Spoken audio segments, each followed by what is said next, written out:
चरं तत्पदं दर्शितं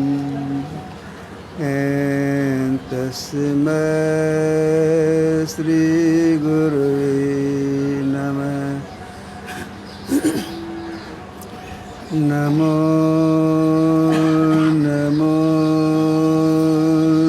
सद्गुरु नमो जासमको नोवान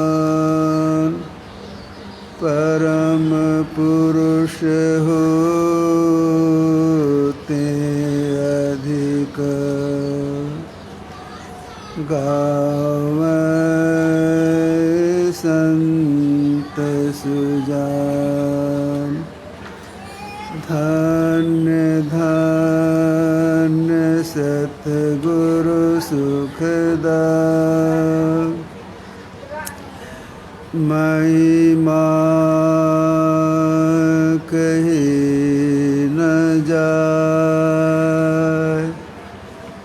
जो कछु कहाँ तुमरी कृपा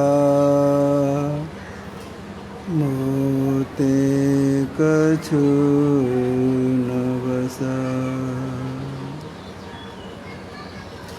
सम्माननीय साधु समाज,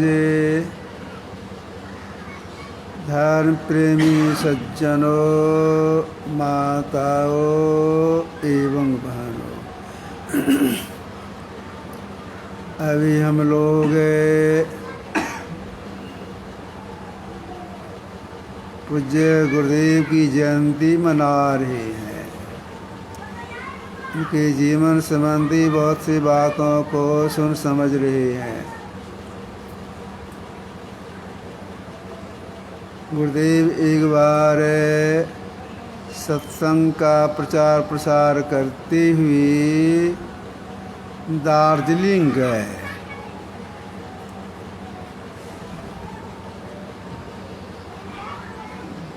एक स्थानीय व्यक्ति गुरुदेव के पास आए, निवेदन किए कि हजूर यहाँ तो आ ही गए हैं, यहाँ से कुछ दूर एक स्थान है तिनसुखिया पोखर, वहाँ भी चला जाए। गुरुदेव इस बात को स्वीकार कर लिए। सवारी की व्यवस्था की गई। जब तिनसुखिया पोखर पहुँची, वहाँ बहुत ठंड है, बहुत ऊंचाई पर था, बहुत ठंड है और पूरा कोहरा लगा हुआ था। दिन का समय था, पूरा कोहरा लगा हुआ था। वहाँ का स्थानीय लोग बिजली बत्ती से काम करती थी। जगह जगह पर पोल में बल्ब लगा हुआ था, उससे जो प्रकाश आता था उसी में अपना काम करती थी।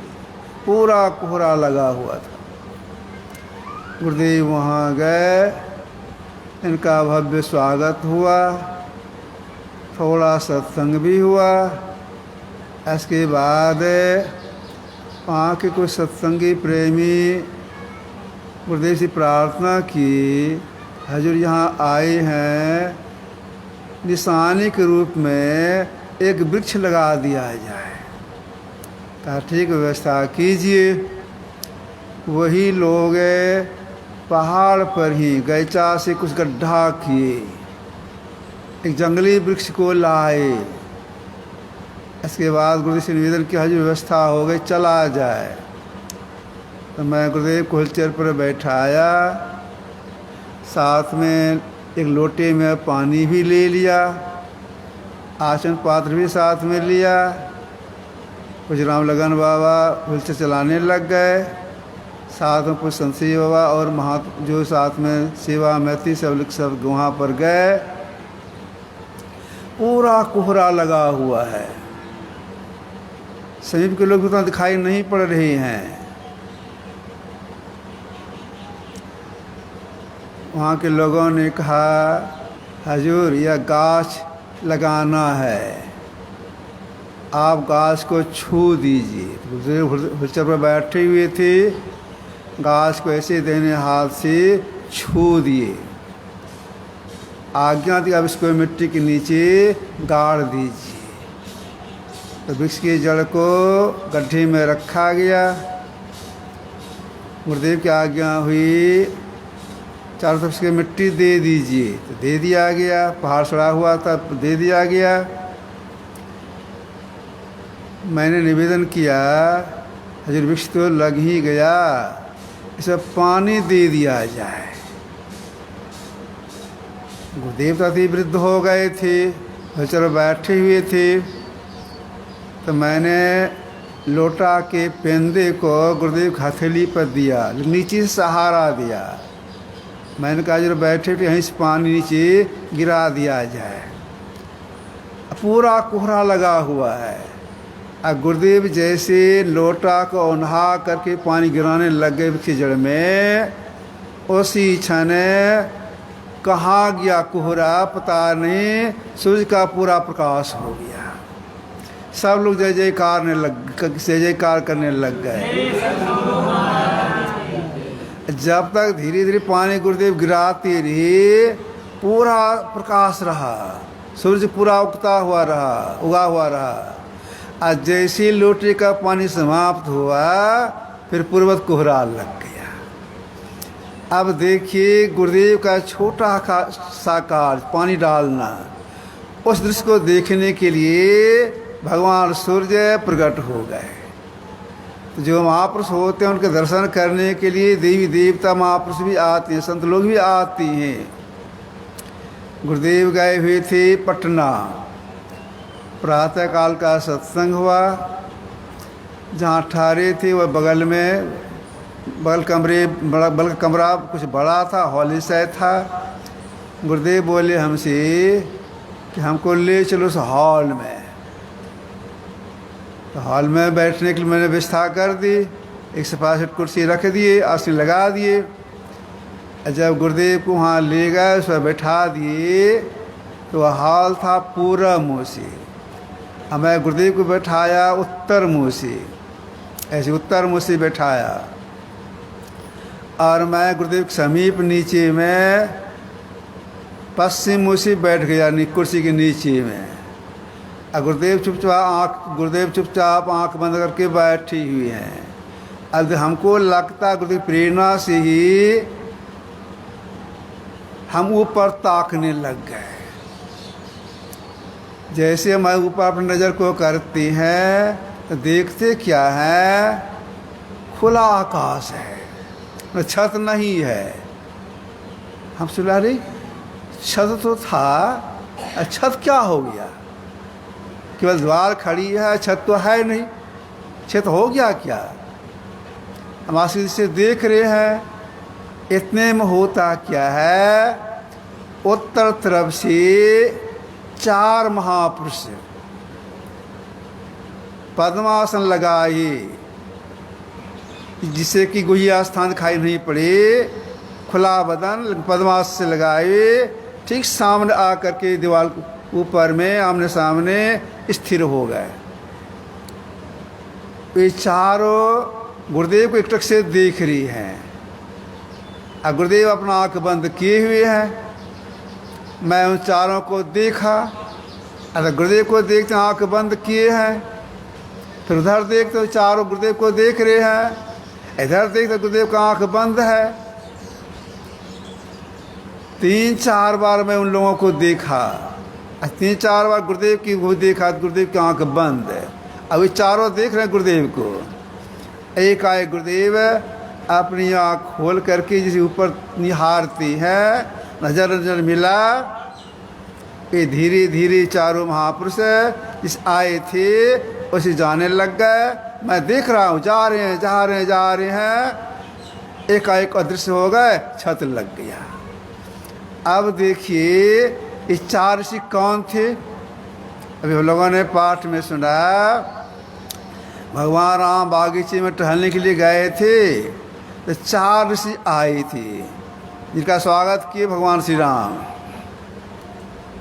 सनक, सनंदन, सनत कुमार, 4 ऋषि आए। इसी 4 ऋषि गुरुदेव के दर्शनार्थ आए और दर्शन करके चले गए। ऐसे थे हम लोगों के गुरुदेव। इनकी जयंती में हम लोग भी बैठे हुए हैं, तरह तरह की बातों को सुन रहे हैं। अभी हम लोग इनकी वाणी में सुना, जग में गुरु ही आधार, में ही नहीं आनसार। तो देखिए, अगर कोई अपना कल्याण चाहती है उन्हें गुरु के शरण में जाना पड़ेगा। जब तक गुरु के शरण में नहीं जाएंगे, युक्ति नहीं सीखेंगे, तो परम कल्याण नहीं होगा।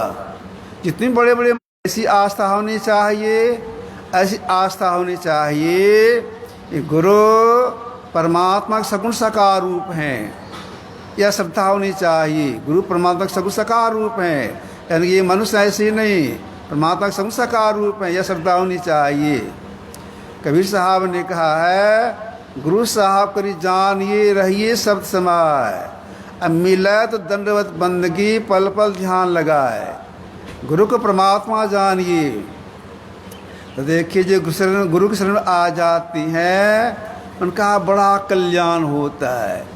अगर किसी जन्म का कोई ऐसा कर्म उदय हुआ है जिसके चलते अब उस जीव को, उस व्यक्ति को कष्ट होगा, अगर उस में आ गई हैं तो गुरु उनको बाल बाल बचा लेती हैं। एक बात मैं सुनाता हूँ आप लोगों को।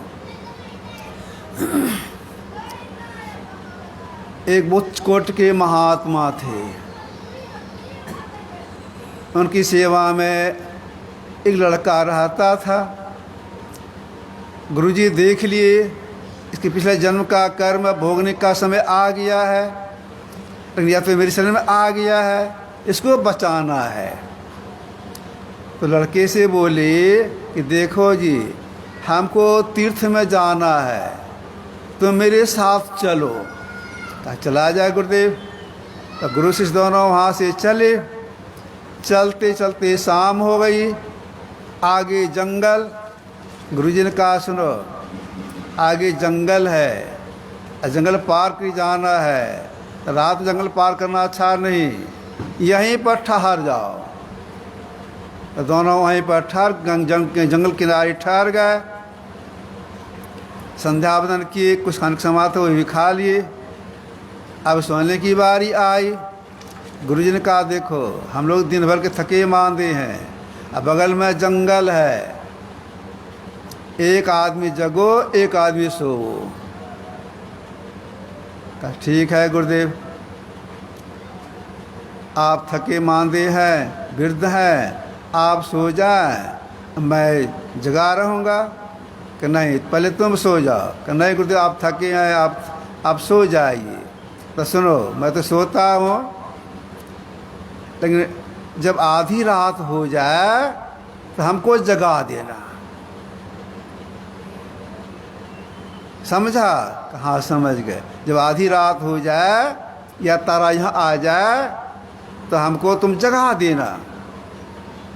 कहा ठीक है गुरुदेव, जगा देंगे। गुरुजी सो गए। समय बीत रहा है। आधी रात हुई, शिष्य के मन में हुआ, गुरुदेव तो वृद्ध हैं, दिन भर के थके हैं गहरी नींद में, नहीं जगाएंगे, सोने देती हैं, हम ही पूरा रात जग जाएंगे। यह सोच करके जगाए नहीं। तो देखिए, जो महापुरुष होते हैं असल में सोते नहीं है, का दिखावा मात्र है। एक बात मैं और इसमें एक बात सुना देता हूँ। गुरुदेव जिनकी जयंती मना रहे हैं, एक नियम बनाए। क्या नियम बनाए? 12 बजे रात में टहलना। और टहलने का मेरा ही था। थोड़ा टहलते थे, बैठते थे, इस बार लेटाने का ज्ञान थी तो मैं लेटा देता था। इतने मेरे मन में हुआ कि बार टहलते ही हैं, थोड़ा सा पहले टहल लेंगे तो क्या होगा। जब मन में बात आई तो मैं गुरुदेव से कहा अपनी मातृभाषा में, हजूर टहलल जीता है। हाँ हम टहलते हैं, बैठा हमको।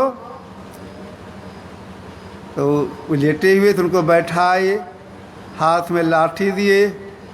अब सहारा दें कि खड़ा होने के लिए, इसको ले जाएंगे ब्रह्मदेव टहलाने के लिए, कोई कुपाहट की बात है। हाथ में लाठी दिए, अब सहारा खड़ा करेंगे उनको। हमसे पूछते हैं कितना बजा, अब तो बताना पड़ेगा। तो गुरुदेव कमरे में एक घड़ी रहती थी, पेंडुलम वाली घड़ी टंगी थी। तो घड़ी को बॉल जल रहा था, मैं घड़ी को देखती हुई कहा कि हजूर 12 बजे में 20 मिनट बाकी है। गुरुदेव बोले हम 12 बजे टहलते, हमको पहले कहा उठाया, लेटा दो हमको।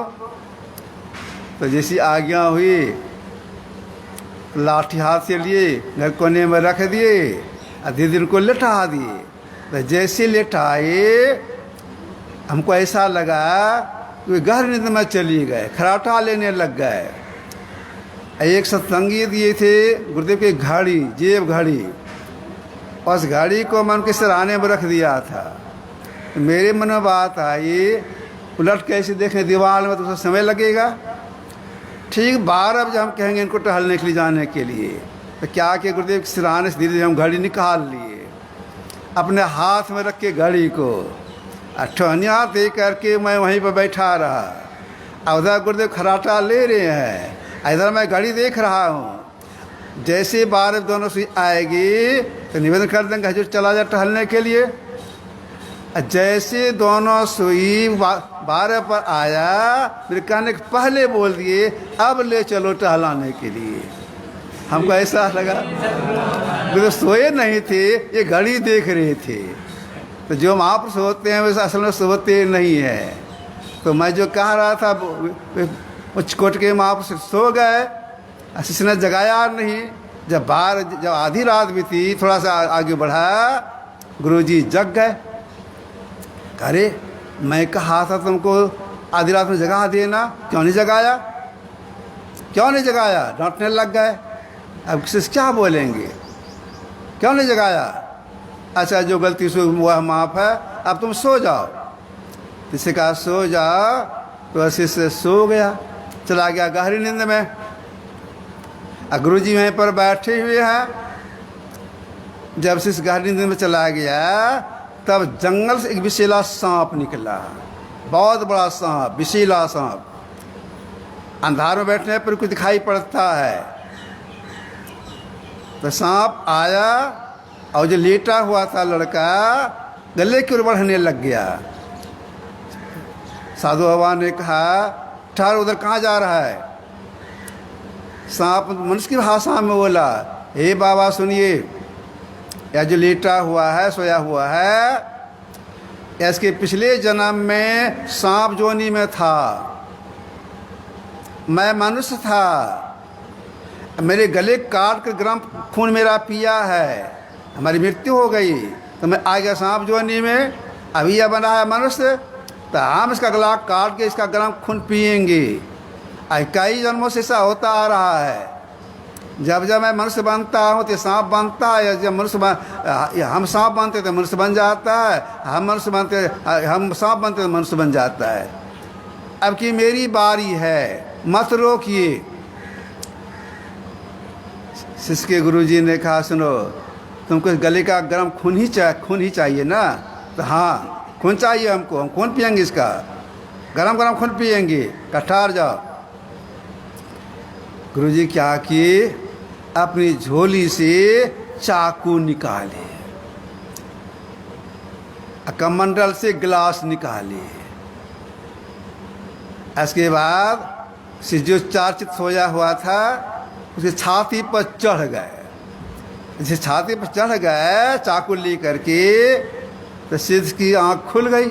देखता है गुरुजी चाकू लेके मेरी छाती पर बैठ गए हैं, देह पर बैठ गए हैं। आंख बंद कर लिए। गुरु जी क्या करते हैं, धीरे से चाकू की नोक से उस गले को थोड़ा चीरती हैं, ग्लास हटा करके थोड़ा खून से निकाल लेती हैं, और सांप जो बगल में था उसके सामने रख देती हैं। गरम तुम खून चाहिए तुमको, गरम खून पियो। सांप खून पिया और चला गया। गुरुजी क्या किए, अपनी गमछी फाड़ करके उस गले में पट्टी बांध दिए। जब सवेरा हुआ तो गुरुजी ने कहा अब चलो, अब तीर्थ में हमको नहीं जाना है, आश्रम लौटो। तो लौट गए। शिष्य पीछे जा रहा है, गुरुजी आगे जा रहे हैं। गुरुजी खड़े हो गए, अरे रात में मैं तुम्हारी छाती पर चढ़ा, तुम्हारी आँख खुल गई और देखा कि मेरे हाथ चाकू है, चिल्लाया क्यों नहीं? क्या गुरुदेव मैं चिल्लाता क्यों? मैं तो यह समझता हूँ कि आप मेरे लिए जो कुछ करते अच्छे करते। अब सुनो, तो इसके पिछले जीवन में सांप जोनी में था, एक व्यक्ति मनुष्य शरीर में था, उसे गले काट के तुम गरम गरम खून उसका पिया था। अभी आ गया हो सांप जोनी में, आया था बदला लेने के लिए। अगर तुम मेरी शरण में नहीं आता और काट लेता तुमको फिर सांप जोनी में जाना पड़ता, लेकिन तुम मेरे शरण में आ गया और फेरा कट गया। अब देख गुरु कितना उपकारक है। यही गुरुदेव कह रहे हैं, जग में गुरु ही आधार में ही नहीं आनसार। तो गुरु के शरण में जो आ जाती हैं उनका यह लोग परलोक दोनों मानता है। तो जो गुरु के शरण में आ गए और गुरु जो बता दे करने लगती हैं तो वही आवागमन चक्र से मुक्त हो जाती हैं। गुरु क्या बताते हैं? गुरु बताते हैं परमात्मा के जपने के बहुत से नाम हैं। उन नाम में से एक नाम को जप करने के लिए बताते, इस नाम को जपिए।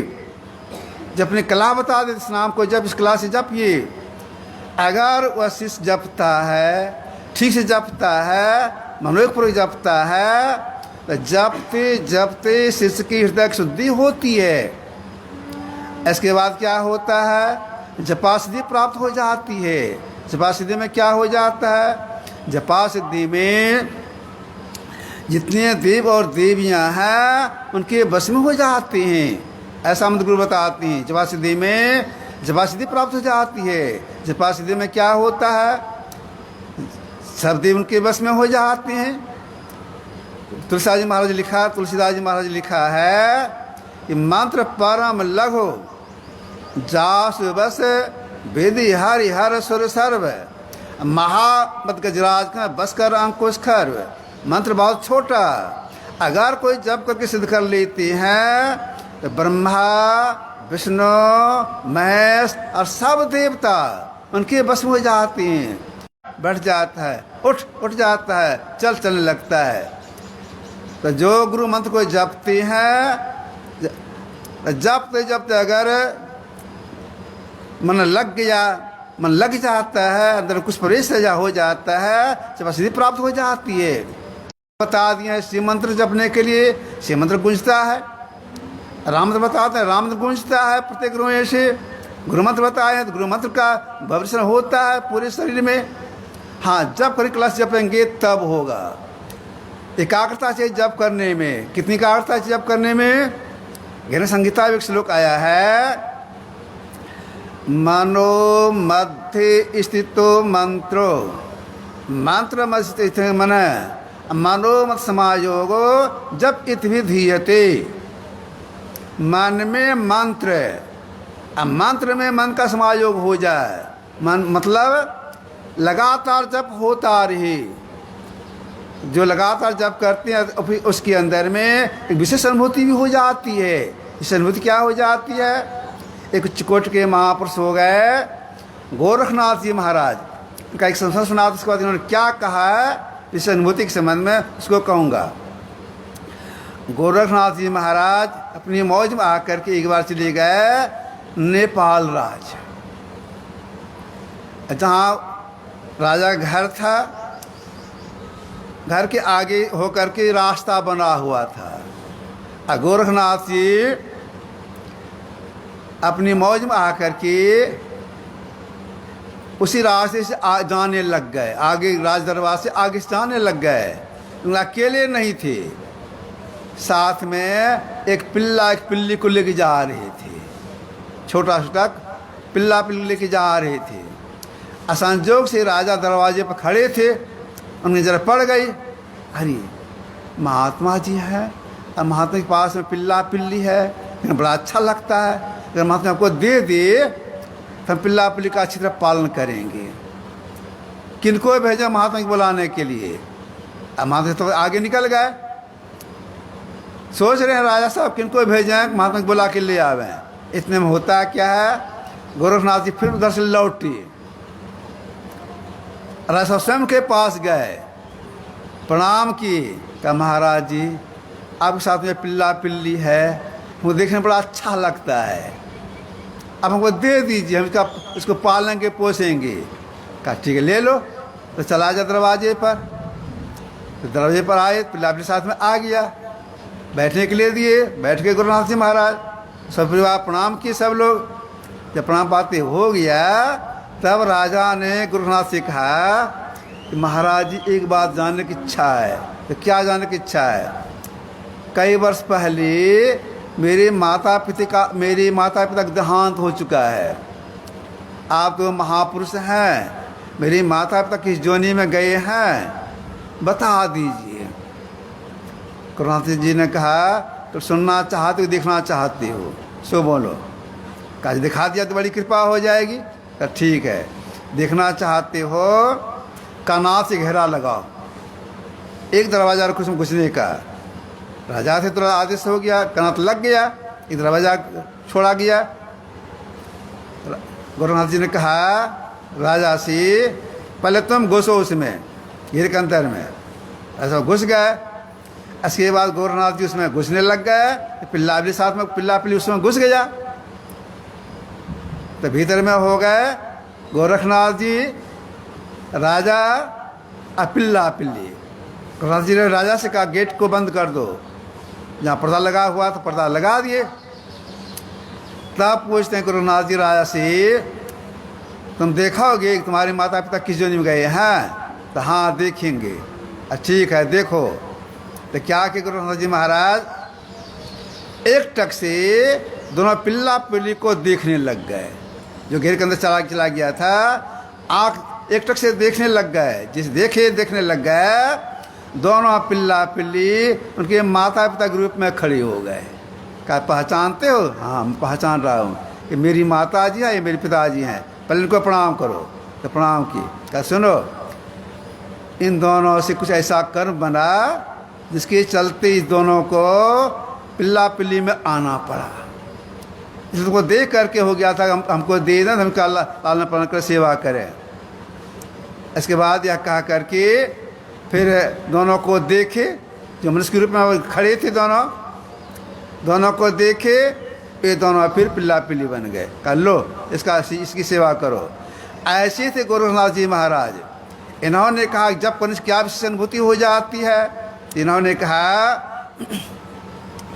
600 सहस्र 2100 जाप अनहद उपजय आप 24 घंटे में 21,000 श्वास चलता है। अगर कोई व्यक्ति प्रत्येक श्वास में जब कर लेंगे, एक श्वास में नहीं छोड़ेंगे, तो इसके अंदर में आनंदनाथ प्राप्ति हो जाएगी। यह विशेष अनुभूति हो गई। जो आनंदनाथ को सुनते हैं वही उनके शक्ति आ जाती है, एक शब्द सुनने की, सब सार सुनने की शक्ति आ जाती है। तो यह होता है कैसे? तो गुरु मंत्र जपने से ऐसा होता है। तो हम लोगों को गुरु मंत्र जपने का प्रयास करते रहना चाहिए। उठते बैठते चलते समय से जपने का प्रयास करना चाहिए। जो जप करते हैं हृदय शुद्धि होती है। पहले हृदय शुद्धि होती है तो आगे साधना तरक्की होने लगती है। तो गुरु महाराज जो हम लोग को मंत्र बता दिए हैं, उस मंत्र में श्रद्धा रखनी चाहिए, विश्वास रखना चाहिए। देखिए हम लोग जो गुरु मंत्र बताया गया है, इसको ऐसा समझें छोटा सा मंत्र बता दिए हैं, इससे क्या होने को है? तो देखिए ऐसी बात नहीं है। जब कभी हृदय शुद्धि हो जाएगी, जब शुद्धि प्राप्त हो जाएगी। और जो मंत्र बताया गया है वो उस मंत्र का कोई कीमत निकाल नहीं सकती। कबीर साहब ने कहा, एक शब्द शिष्य को जो गुरुदेव बताए, धरती पर द्रव नहीं जो देकर ऋण उतराए। एक शब्द शिष्य को जो गुरुदेव बताए, धरती पर द्रव नहीं जो देकर ऋण उतराए। ऐसा वो मंत्र कीमत का है। तो इसलिए हम लोगों को एक नाम का जप करते रहने का प्रयास करना चाहिए, चुकना नहीं चाहिए। जो नाम जप ठीक से करते हैं उन्हीं से मानसान होता है, उन्हीं से दृश्योग क्रिया होती है, स्वसाधन भी उनसे होती है। आधार क्या बना? आधार बना एक नाम का जप। जिनकी जयंती हम लोग मना रहे हैं, उन्होंने संसार के लोगों से कहा, सर्वक्षण गुरु मन जा में ही रहे हो, निश्चय निर्वाण हुए संत सब कहे हो। इसको फिर दोहराता हूँ, सुनिएगा ठीक से। सर्वक्षण गुरु मन जा में ही रहे हो, निश्चय निर्वाण संत सब कहे हो। एक क्षण भी न छूटने पावे। इस तरह से जप करने का प्रयास करते हैं, हृदय शुद्धि होती है, से मानसान हो जाता है। क्यों? देख रूप नाम अधीना, रूप नाम के अधीन में है। जब करने से मानसान हो जाता है। और जब मानसान कोई कर लेते हैं, शक्ति आ जाती है सुन निधान करने की, दृश्योग क्रिया। और दृश्योग में जो सफल हो जाती हैं, शक्ति आ जाती सब साधना करने की। सब साधना क्या करना पड़ता है? सब साधना में एक शब्द की खोज करनी पड़ती है। किस शब्द की खोज करनी पड़ती है? जिस शब्द से सारी सृष्टि बनी है। साधो शब्द साधना कीजिए, जिससे प्रकट भाई सही शब्द गा लीजिए। सारी सृष्टि बनी शब्द की खोज कर, उस शब्द उसी शब्द की खोज करनी चाहिए। तो जो शब्द की खोज करते हैं, अगर वो शब्द पकड़ा चला जाता है, वो जो आत्मदृष्टि खुल जाती है, उस आत्मदृष्टि से अपना पहचान करती हैं, तो हमें साक्षात्कार होता है, जिसका परम कल्याण हो जाता है। ये जो साधना में कोई सफल हो जाती हैं, उसका आधार क्या बना? उसका आधार बना मानस जप। तो जो मानस जप करते हैं, आगे साधना में सरलता आ जाती है। और अंतर जो प्रिंस होता है, गुरु के दया से होता है। गुरुदेव 1922 में बोले थे, गुरु के बिना परमात्मा की मजाल नहीं कुछ दे सके। गुरु ही तो देते हैं, गुरु सब कुछ करते हैं। इसलिए हम लोग गुरु के प्रति आस्था रखनी चाहिए, उनके बताए रास्ते पर चलना चाहिए। इसकी जानकारी सत्संग से होता है, सत्संग करते रहना चाहिए। आगे से हम थोड़ा सा रखा, इतना ही कह करके मैं गुरुदेव की श्री चरणों में प्रणाम करता हूँ। बोलिए प्रेम से श्री सद्गुरु महाराज की जय।